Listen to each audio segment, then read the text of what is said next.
Hi everybody, thank you so much for joining this fourth session of the MarSocSci, SMMR and Marine Science Coordinating Committee Social Science Task Group, big long name, sessions, EDI sessions. So this is the fourth in our series.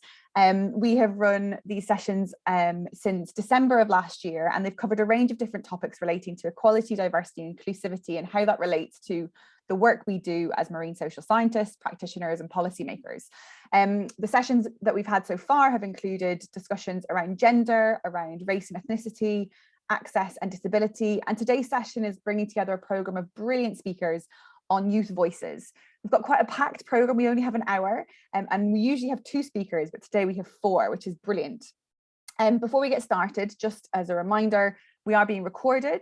So the session will be available online probably by the end of the week. So please feel free to share that link, or if you have to leave during the session, you'll be able to access it later. Please put your questions for any of our speakers in the Q&A box, and we'll get to that after our final speaker has finished their presentation. If you have any issues with tech or any comments or links or papers that you want to share, pop them in the chat box and I'll try and save that, and we can make sure we can share those widely.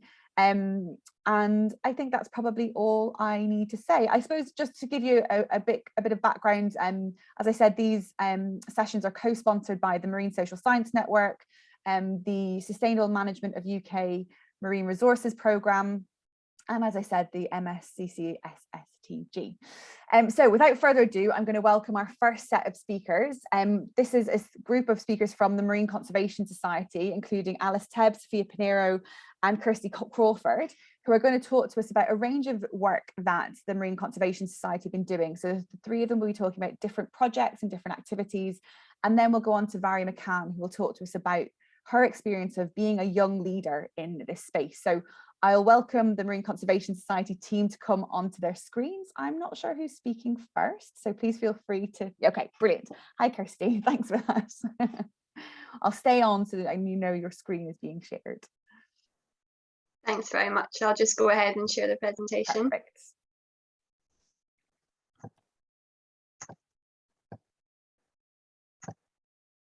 Hopefully full size now. Perfect. Yeah. Thank you. Hi everyone, it's nice to be here today. So my name is Kirsty Crawford and I'm the Volunteer and Community Engagement Manager for Scotland at the Marine Conservation Society. So we are going to talk to you about marine youth engagement work that we do here at MCS, but I am up first to talk to you about a Scottish perspective and some of the work that's taken place in Scotland right now. So Marine Conservation Society are the UK's largest and leading marine charity. We're fighting to be a voice for the ocean and asking for cleaner, better protected and healthier seas. So those are our 3 work strands, but we also have a big formal education programme and a programme that works with a broader age range, so from 5 to 25-year-olds across these areas in the UK. So we work with groups, traditional groups that would come to mind, Brownies, Scouts and Guides, but then also we try and target groups of young people that would traditionally maybe not have access to the coastline for a variety of reasons, or who maybe get overlooked or missed out when these opportunities for marine education arises. So our youth work is actually currently going through a bit of a refresh at the minute to help us offer more meaningful, tangible experiences for young people. And a big part of this is something called our Youth Ocean Network. So this is just launched and it aims to be a network of youth consultants split into 2 age groups. So we'll have 13 to 17-year-olds and then 18 to 25-year-olds. You can see since going live in February, it's had a great number of responses. So we know the voices are out there and we are looking to speak to absolutely anybody through these age ranges who feels that they might want to have their voice heard and take a bit more of a stand. So the aim of the network is really to bring together a whole range of young people to start to understand what they want and try and cater more for them, to put on specific events and conferences and really pull them into decision-making processes, with hopefully that will culminate in having a young person on our board of trustees. So this is a live page on our website. If you search Youth Ocean Network, and we can pop this in the chat, it's very much still recruiting and ongoing. So if you know someone between 13 to 25 and they've got something to say, then you can please pass this on and they can apply to be a part of our Youth Ocean Network. So like I say, I work in Scotland, and a big part of our education and youth education work is called the Protecting Scotland Seas Marine Roadshow.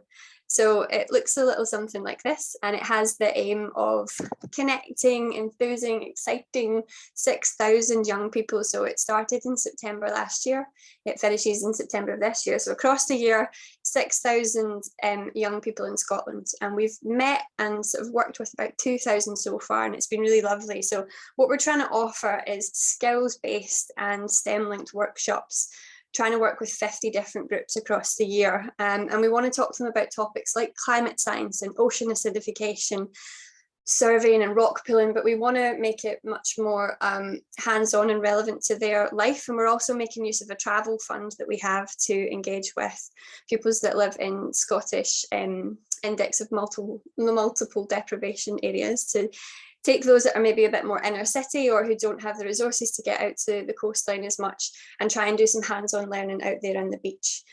So it could be in the classroom, like you can see from the photos. It's with a range of ages. It involves crafts, it involves science experiments. It also gets out onto the beach, and we do online learning as well for those schools that we maybe can't quite get to at the minute. And it also pulls in something called our Source to Sea pack. So if we can't quite get to the beach, we want to be thinking about marine litter and plastic pollution and all of those kind of issues that do impact young people's lives, but bringing it inland. So we've got inshore sessions that we do as well. And this one takes place in Govan in Glasgow, and we have a partnership with lots of different charities. And this one in particular supports women and recently arrived families to Scotland and single mothers to help them network and empower them and support them in the local community. So we teamed up with a whole bunch from here, and we ran a litter pick and a marine workshop session as a bit of a taster. And then in April, we'll be using that travel fund and taking some minibuses out to Irvine Beach to do some more learning on the beach and have a picnic with the family. So a very social session, but also falling back on that marine education and giving a voice back to these young people who we know will definitely have an opinion and something to say, and we want to give them the space to be able to say it. If we do get out to the beach, and when we get out to the beach, it might look something like this. So these are now secondary school, they're high school pupils, and they are taking part in our flagship event, which is the Great British Beach Clean. That takes place in September every year. And this is where we get young people involved to help collect the vital data that we need to add to our national database as a charity that can provide evidence for the change that is needed. So we train up the young people to use our litter survey. So we train them in citizen science skills as they clean the beach. And then each year these results are analysed to show different trends and to help us really call for change, especially around the realms of plastic pollution. So they are doing incredibly valuable work. And of course, while we're down there, we'll do rock pooling sessions and we'll look at the ecology of the shore, and we'll get them really putting on their scientific hats for the day, whether they know it or not. It's usually just all about getting it onto the beach and having a bit of fun. But they are collecting data, and this is what we do with it. So each year, after the Great British Beach Clean, when hundreds of thousands of volunteers across the country are collecting that data, we analyse it and we put it into the top 5 for each region.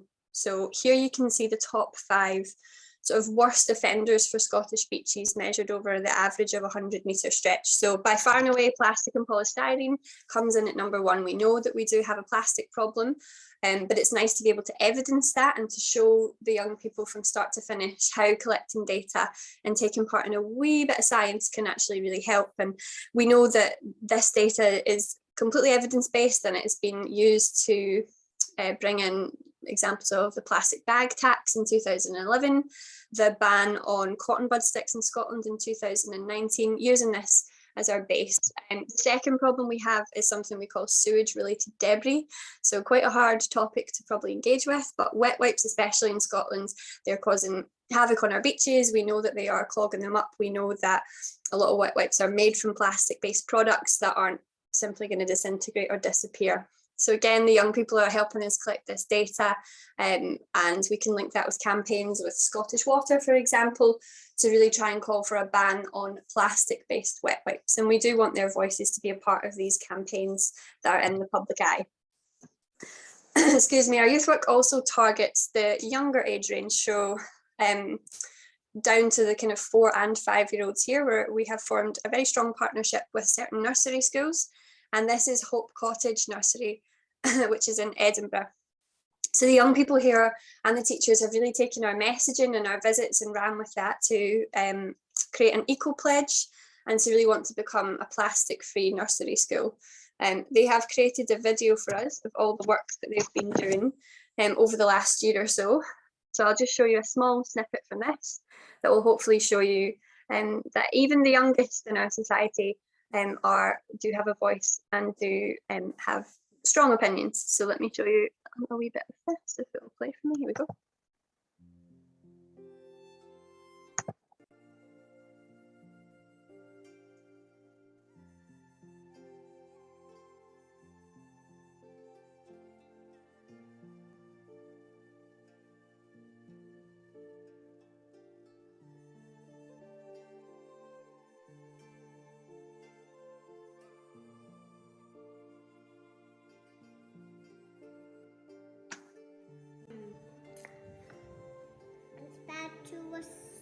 It's bad to throw plastic on the ground because it's bad for the earth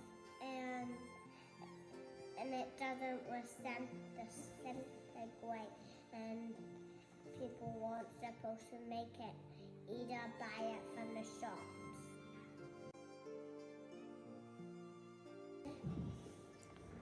Plastics not good for the turtles because you leave it on the beach and the tide gets in and it washes it all the way out and the turtles eat it. So just a wee selection of examples there, and we absolutely did not ask or prompt them to do this in any way. We simply visited the school and kept in regular contact, and they felt so passionate about it that they have taken that pledge and they've done everything they can in their power to remove single-use plastic from the nursery school, which is a real positive for us, and we're still in close contact. The final thing that I want to cover today is that we also have youth projects that cover different countries across the globe. So thinking outside of Scotland now, but this is a Crossing the Ocean Connecting Young Voices project, and that links schools in overseas territories like the British Virgin Islands that we do conservation work in already. So this particularly used the story of the leatherback turtle to link these locations and show that it is one nation, one ocean, should I say, for everyone, and how the impacts of climate change and how various climate situations that we are facing are very real for us all, no matter where we live. So we use the leatherback turtle. Its breeding grounds over in the British Virgin Islands, and then its feeding grounds halfway across the world back over to Scotland to feed on those jellyfish blooms. And we told the story of this, and we had live sessions between 4 different primary schools. So the stars on the screen should show you where those are. 2 over in the British Virgin Islands, 1 school up in Stornoway, and 1 school was in Birmingham as well. So they had live sessions. They took part in some good old-fashioned pen paling. The pupils interviewed each other. They got to know each other, their living situations, their opinions, and started to form this kind of ocean manifesto. And the final video from me to leave you with is the culmination of this project, which just shows you how the ocean connects and affects all of us. So I'll play a short clip from this.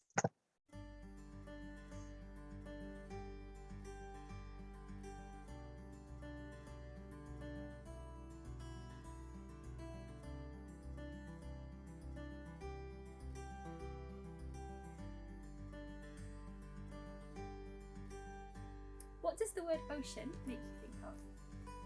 The ocean makes me think of bright blue water, animals, and many more. It makes me feel like calm because of the waves. Relaxing on the beach, watching the sunsets. It makes me think of the sea creatures and the water, which makes me feel at peace with myself. So how does being around water make you feel? It makes me feel free and excited to explore. And it's somewhere I can go with friends and family. Being around water makes me feel like I am free, and it puts me in my happy place. It makes me feel like the ocean is a person that I can talk to and express my feelings. What did you think of the live lessons with the Marine Conservation Society? They're very interesting because we got to learn more about the oceans and how climate change is affecting them. I really like the lesson. It makes you learn a lot about the sea animals and climate change.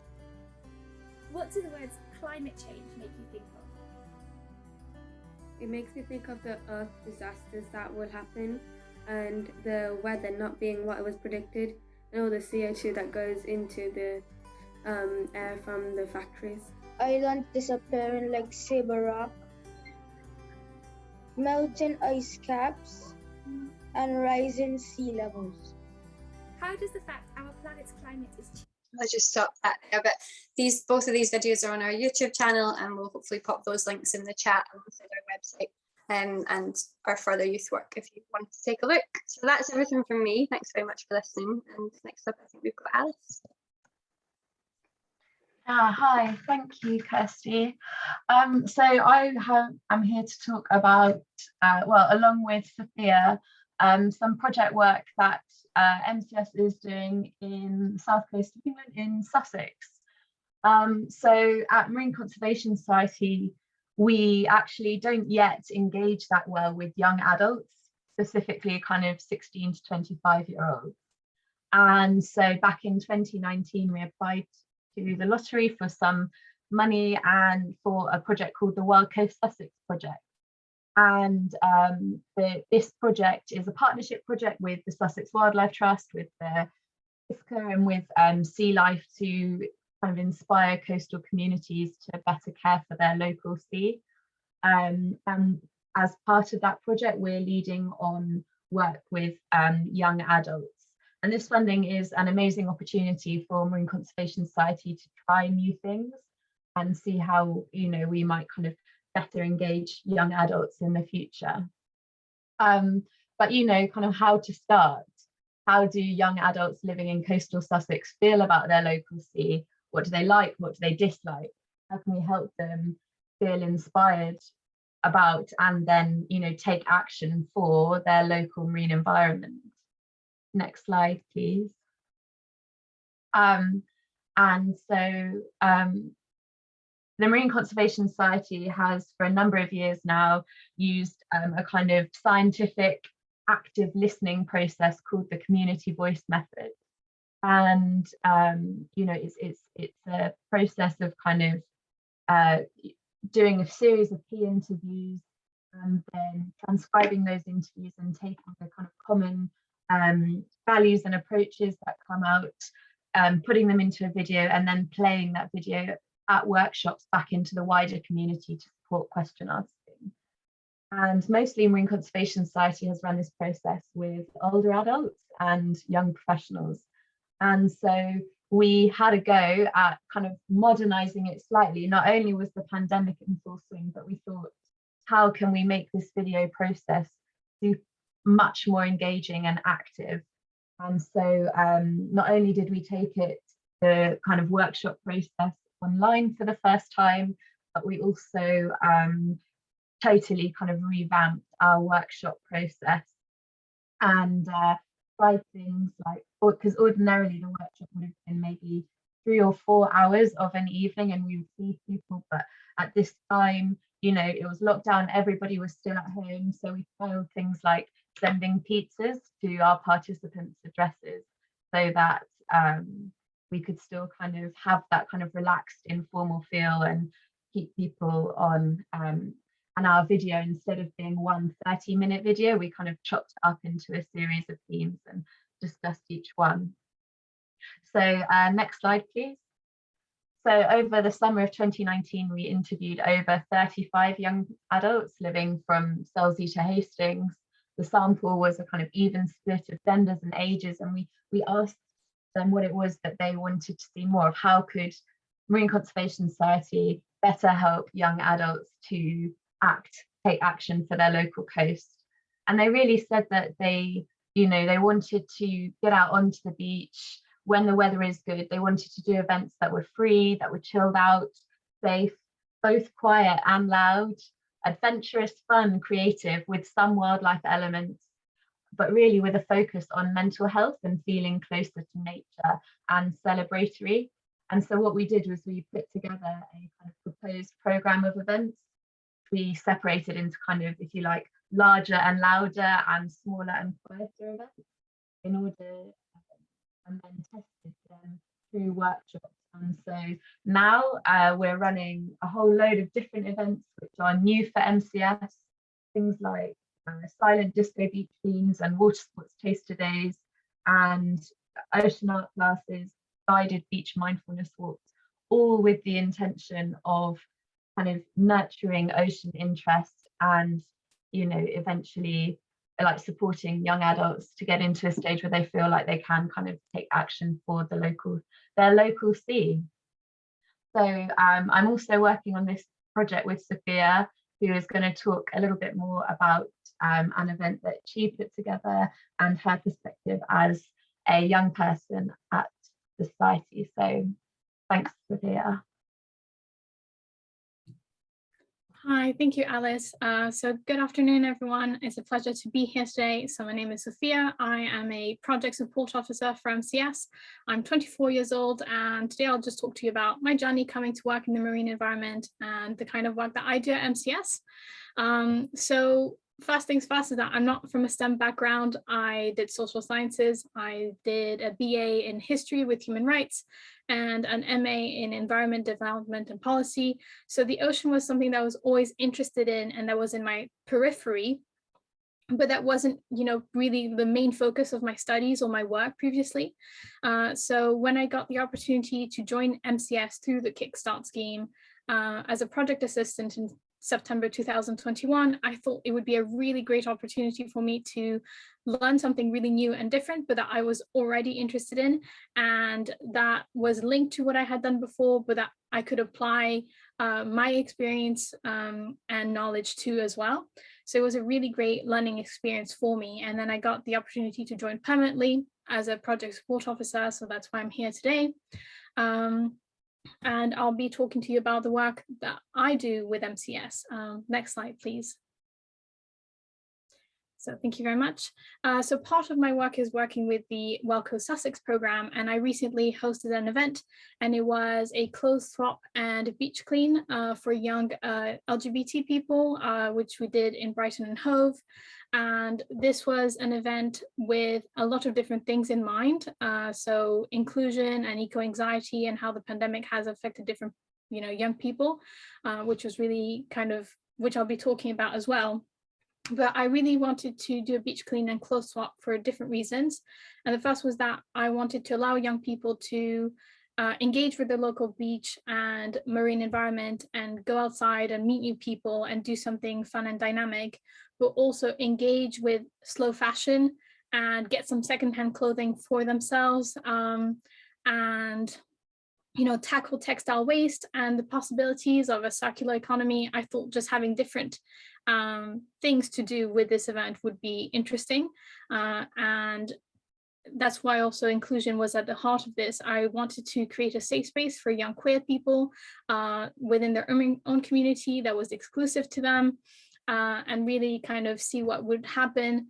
But lots of different parts, so like lots of different thoughts went into this. So for example, the clothing, when I talked to different people about this event, they told me that sometimes they just didn't go to clothes swap because there were little to no clothing of their size available.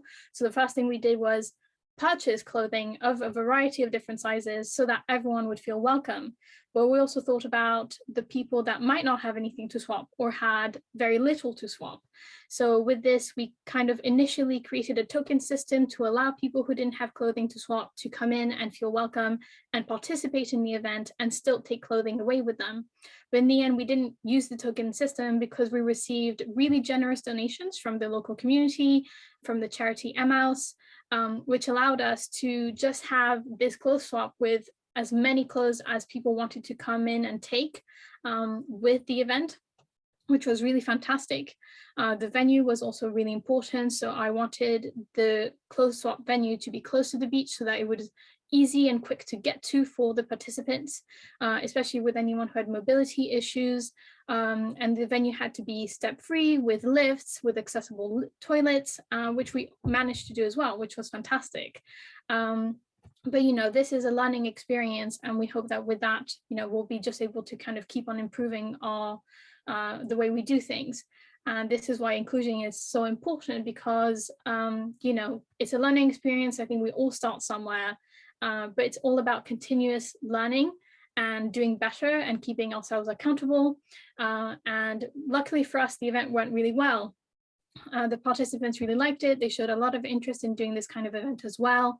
It was great to see that only 2 people out of the attendees had done a beach clean before. So we obviously had a new audience, people who hadn't done this kind of thing before, and that they were interested in getting the instructions for the beach clean printed out to them so that they could read it, because, you know, maybe the beach with the wind can be a bit loud, and so it would be good to have printed instructions. So that was also good to know, and see what we can do moving forward with it.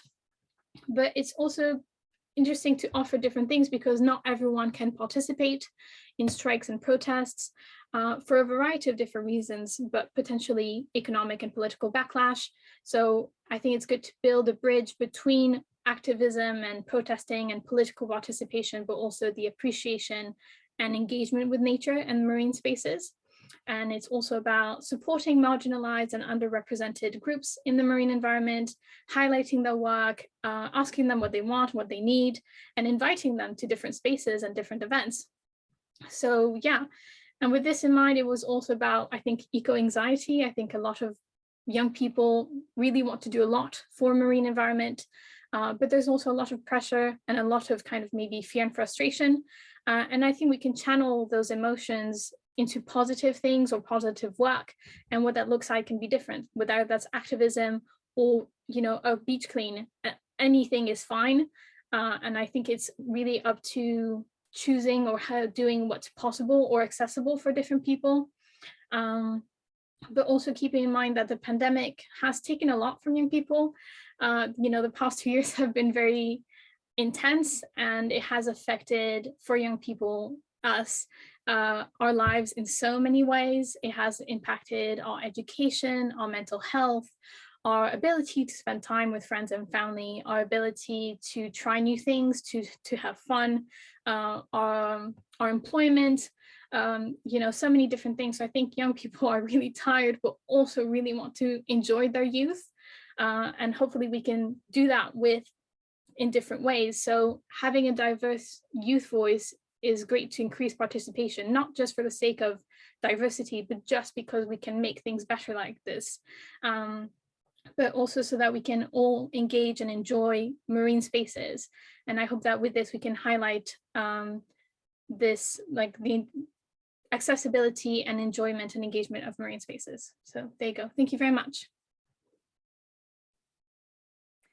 Thank you all so much for that. I know Kirsty has to leave at 12:30, and I know, Kath, that there's a question from you, but I'm sure the rest of the MCS team can perhaps answer that when we get to the discussion session. So thank you to all of the MCS speakers. What a fantastic way to end that first set of talks, really. I think the key kind of messages around giving people a voice and creating space for people, and crucially that intersectionality, and recognizing that, you know, some people will not always be able to engage in certain ways, and that we as a community need to perhaps diversify how we're trying to engage with people, and maybe move away from traditional approaches and things that we're comfortable with, and push ourselves outside that kind of comfort and think about different options. So thank you. There's lots of things I've thought about while I was listening to that talk. Thank you very much to all three of you. I'd now like to welcome Vary McCann to put on her camera and to join us. Vary is a youth leader and is the my screen went all funny.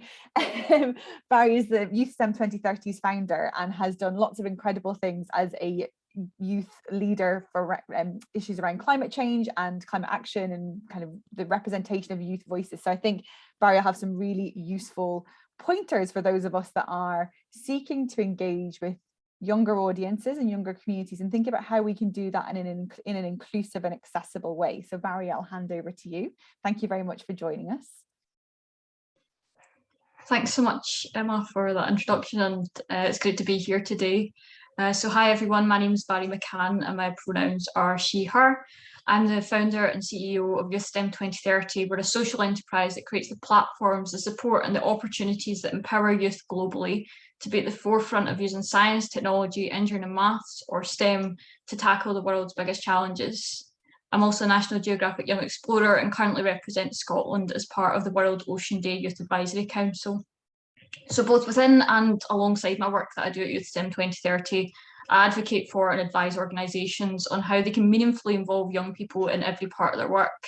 So I'm really looking forward to speaking today about why it's important that youth are seen as stakeholders, how we can be an asset to your organisation, and most importantly, how you can make youth engagement meaningful. But first, there's a kind of big question here of why should we even bother? And sometimes people do ask me this, but to answer it, I want to rewind to tell you a bit about my story. So growing up, I didn't really realise that I could make a difference. I used to think that you had to wait until you finished school and got a job. But that all changed for me when I was 17 and I had the opportunity to spend the summer holidays doing a Nuffield research placement at the University of the West of Scotland. I basically spent 5 weeks doing my own scientific research project, and I was looking at the impact that pesticides have on marine invertebrates. I'd never done anything like that before, and while doing the project gave me so many different scientific skills and some amazing experiences, for me, that wasn't really the biggest impact. The biggest difference that it made for me comes down to one word: possibility.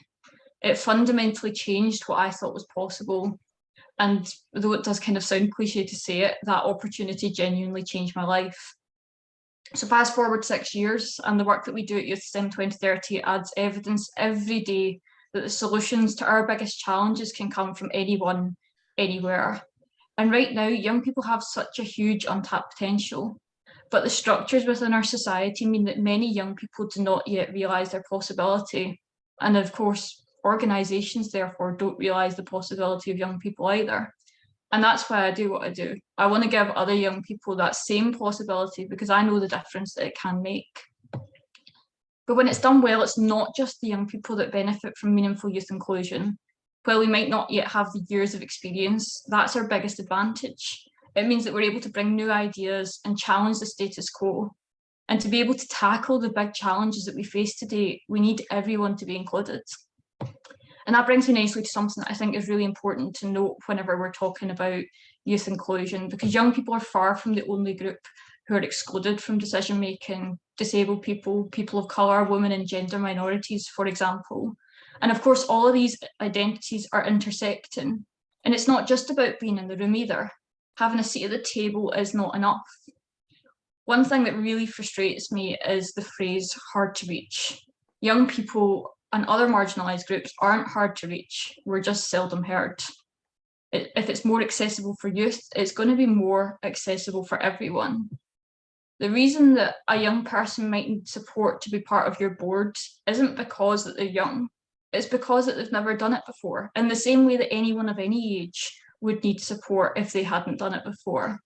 If you're covering travel expenses to make it more accessible to young people, that doesn't just help students, it also opens up that opportunity for people in a whole variety of, a wider variety of financial situations. And if you're thinking, oh, we need to make a youth-friendly version of this, can it not just be reader-friendly in the first place? If you eliminate the jargon, then it means it's clearer communication for anyone who's not the subject specialist. It's up to you as an organisation to make sure that what you do is equitable.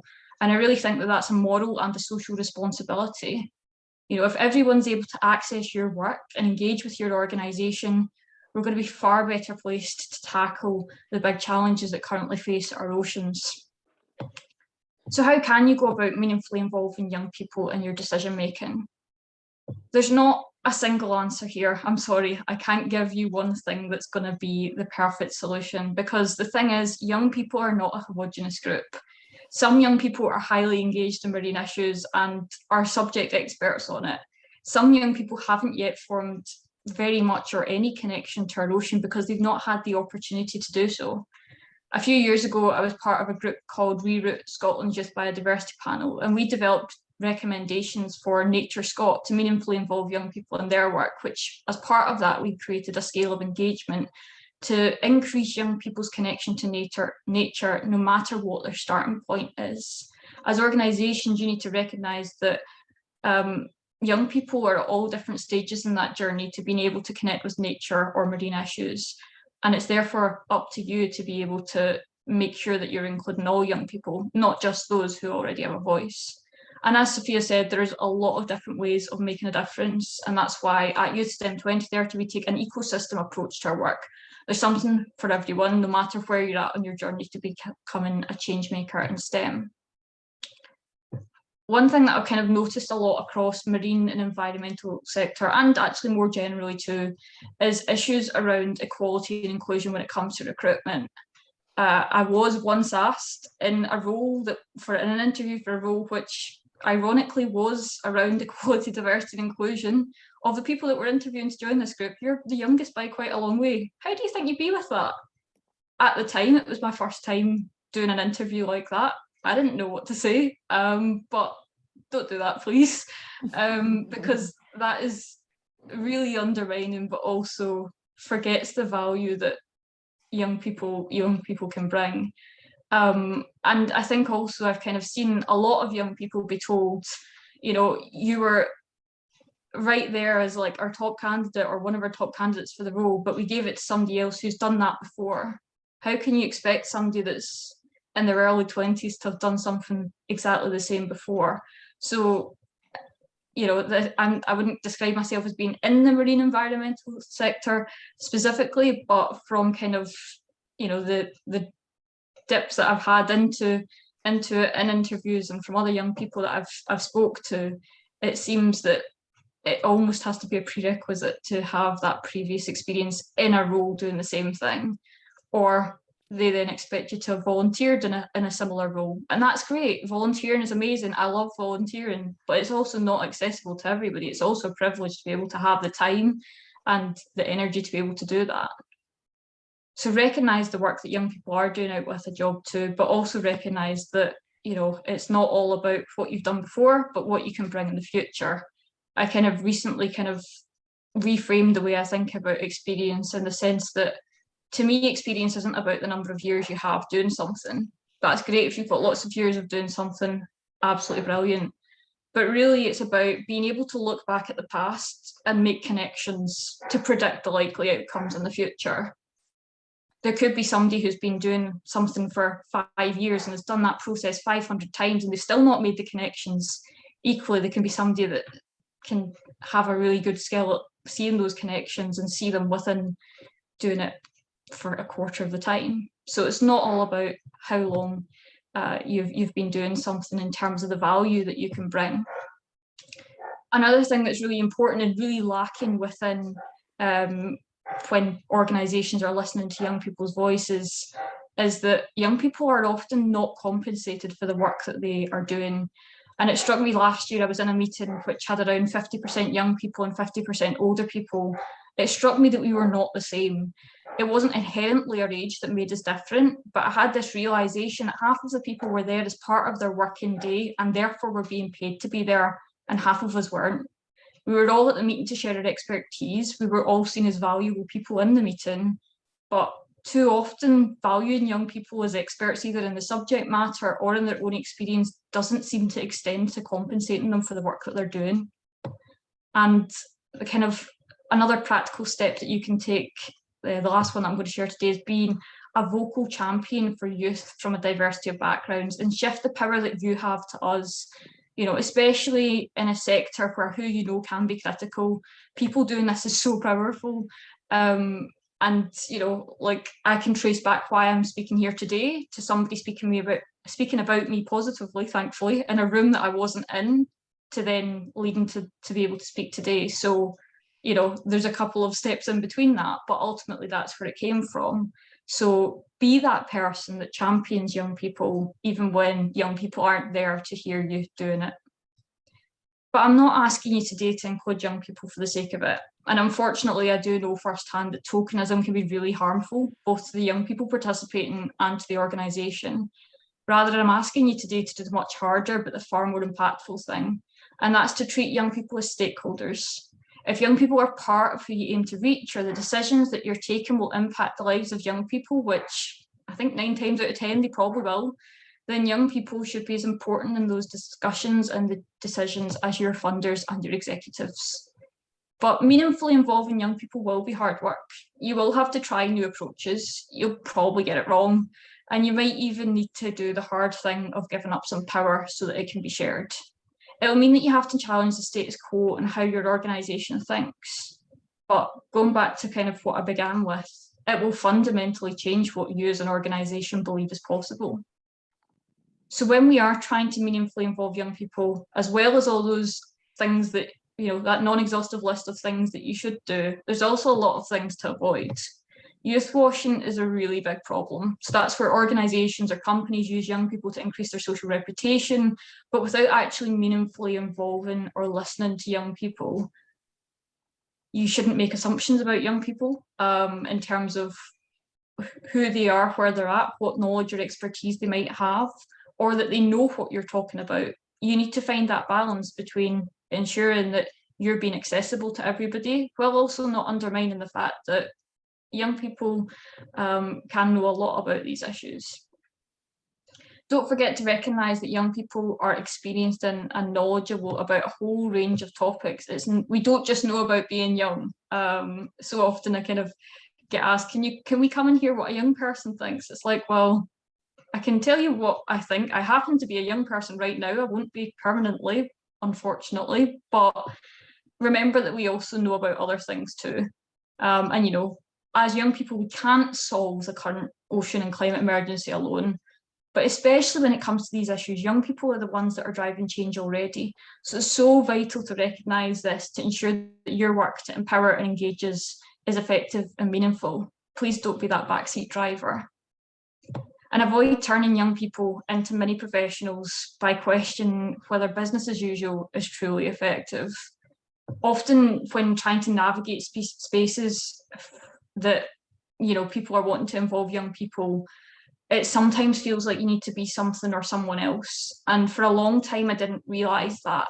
I was at COP26 back in November, and I was just like, this space, like, it looks really funky, it looks great, like they've got all the colours, they've got all the things that, in terms of what a physical space, if you said design it for young people, you might think, yeah, that looks pretty cool, I'm sure young people like that. But it had this inherent feeling of, we don't belong here. This space was not made for us to be in, because it wasn't designed for young people. And because of that, that's quite an extreme example, but the same thing exists in many spaces when young people are invited into them. And it's kind of then creating that sort of round peg square hole situation, or whatever way round it's meant to be.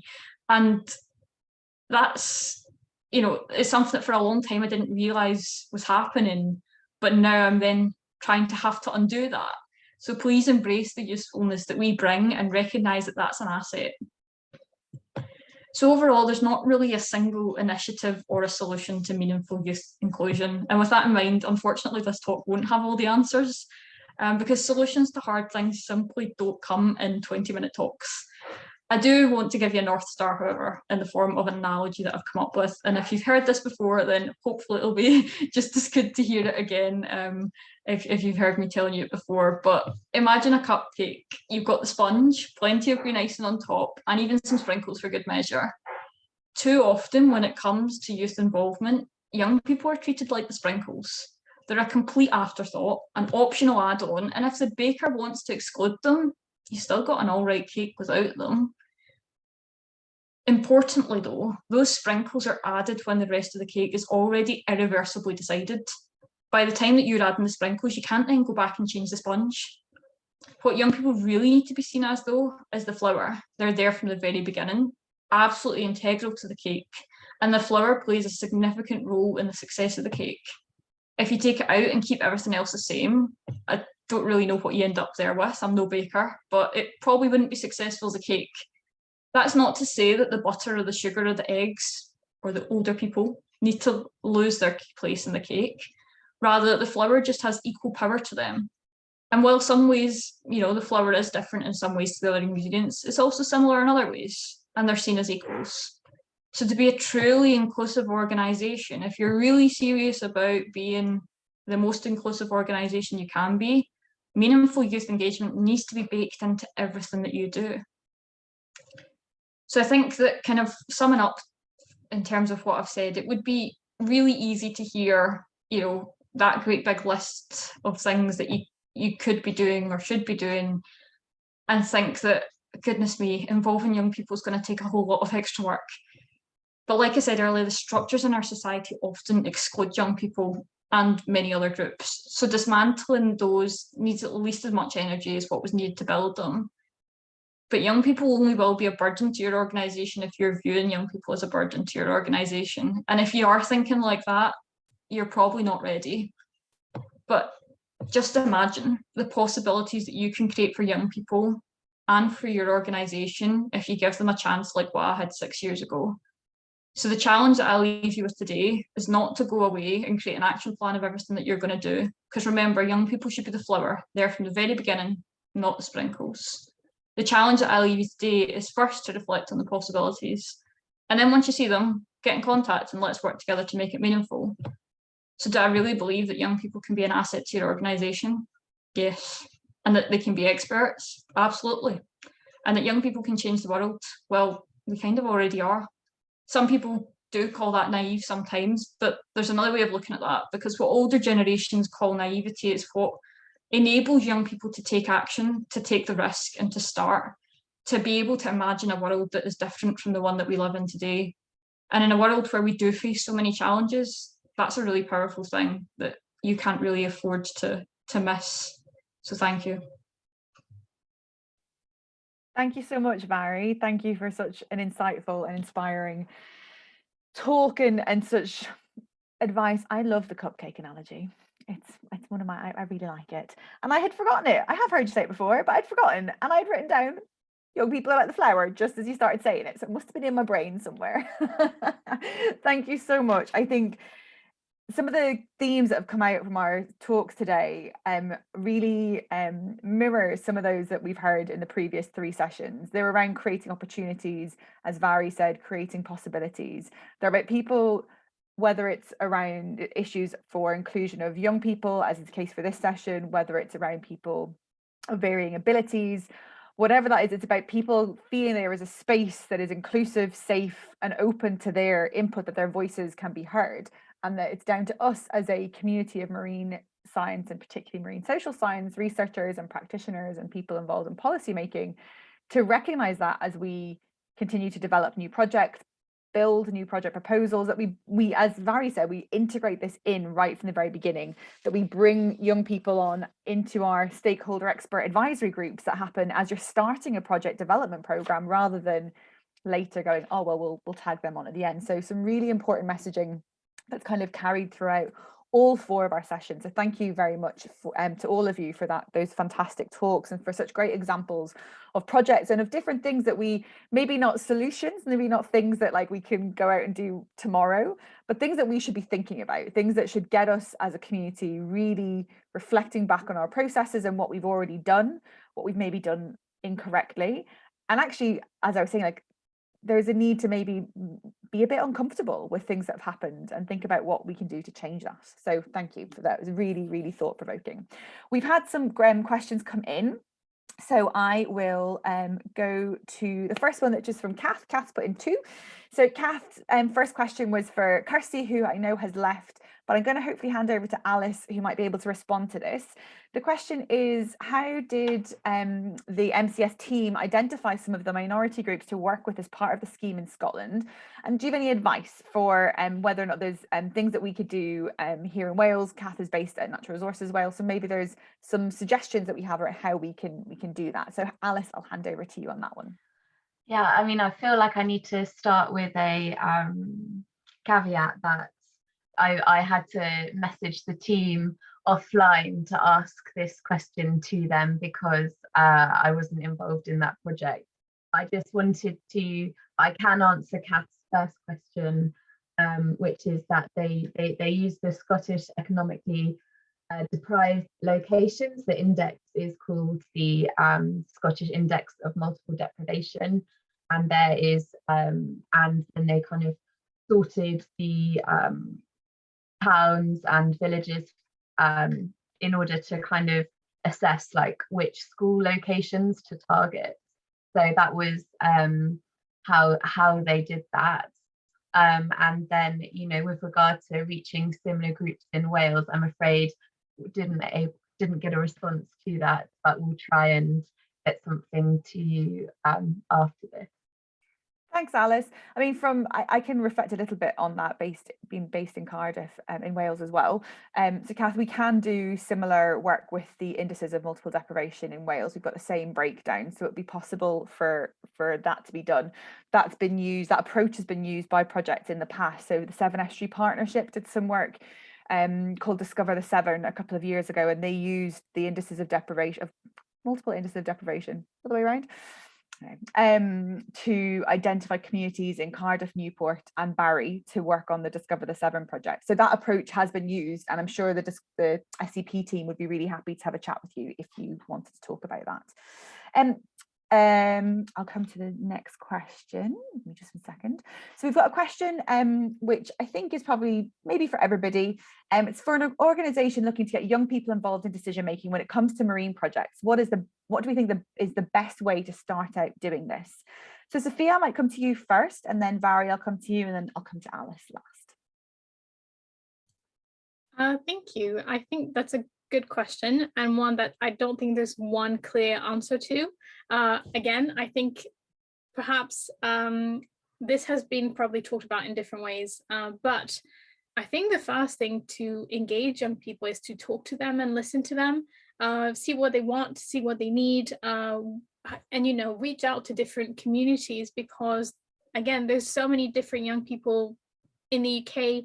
It's not just like one group of young people, like we all look different and are different and have different wants and needs.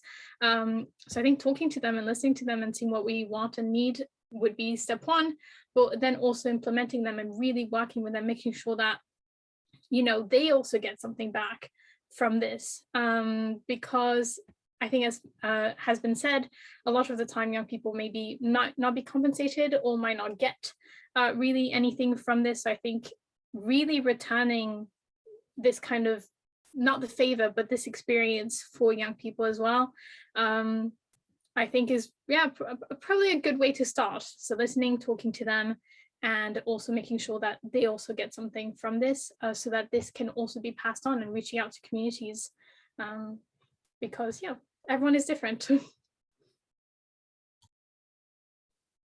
Thanks, Sophia. I think that one size will not fit all has definitely been a recurrent theme throughout all of the talks, like that, really recognizing that, as we say within, you know, public perceptions research and general trying to understand communities, we are not all the same. You are all different to me, and everybody on this call will all have different relationships and different understandings, and really recognizing that when we talk about different communities is really crucial. Vary, I'll come to you on that question as well. I think when it comes to starting a project, you should where young people are going to be an integral part. It always, as Sophia said, there's not one answer, but one overarching thing I think would be that you start with more questions than answers. Whenever we kind of put in applications, for example, for funding for Youth STEM 2030 projects, I can't tell them what that event's going to look like if it's being designed by young people. I can tell them the process that we plan to use. I can tell them that, we think it's going to be, we're budgeting it to be this long or in this place or in this format. But what it looks like beyond that, I can't actually tell you, because that's not for me to decide. So I think that having more questions than answers is kind of a recurring theme amongst when you are then wanting to meaningfully involve young people. That's a really great point, because I think particularly with academic funding, and my experience is that often our funding proposals are quite rigid, and you know, you've got to have those answers. So really pushing against that status quo and saying, no, if you want us to bring in this transdisciplinary research, if you want it to have impact and be engaging with a range of groups across society, then we can't fit in those, it can't fit in those boxes the way it used to. We need to have that flexibility and that space for adaptation so that they can evolve as needed. And that's a really important thing, I think, for us to be aware of and reflect on when we're considering, you know, when we're thinking about funding opportunities. That was great. Thank you, Barry. Alice, do you have anything to add on that point?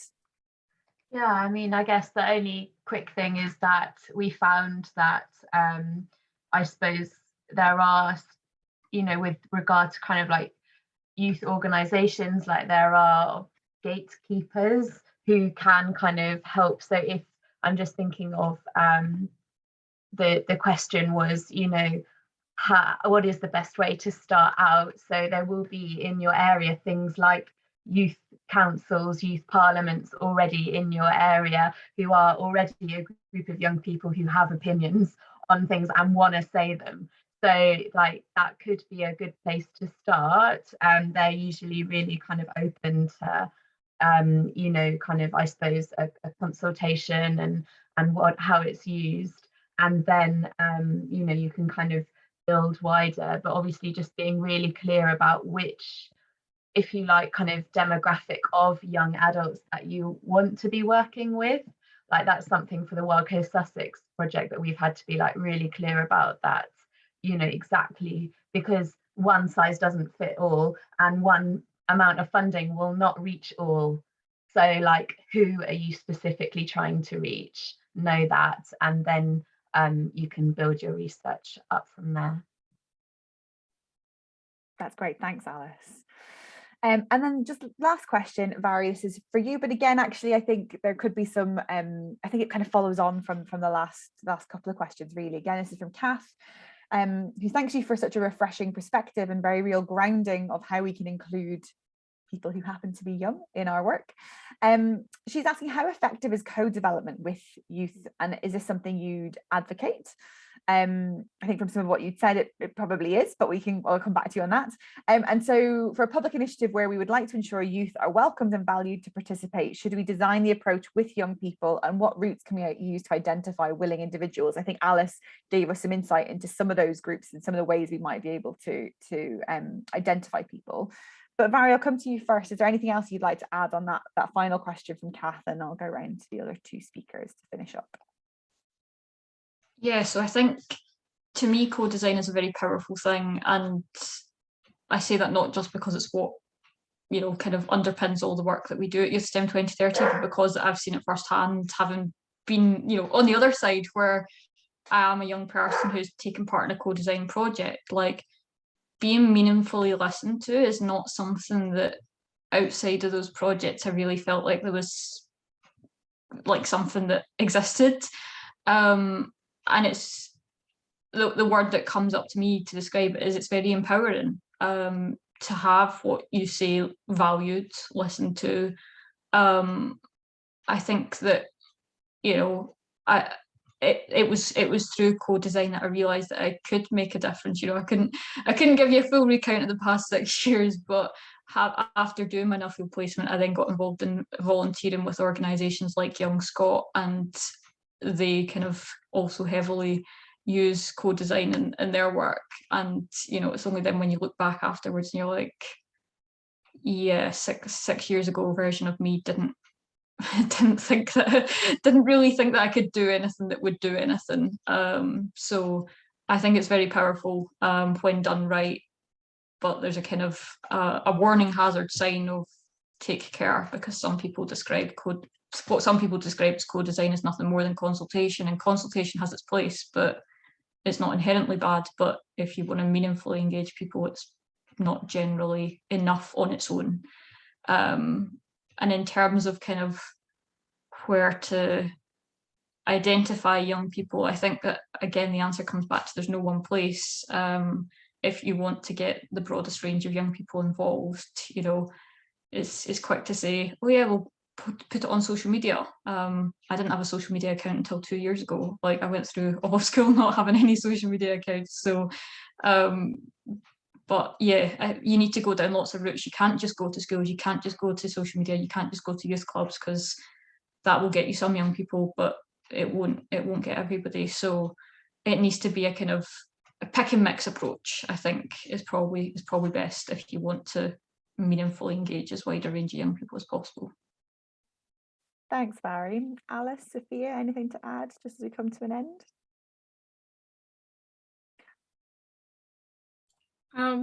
I guess just very quickly that I agree, and that with any group that anyone wants to engage with, I think working with them towards that engagement is essential, because otherwise how will you know what they want, what they need?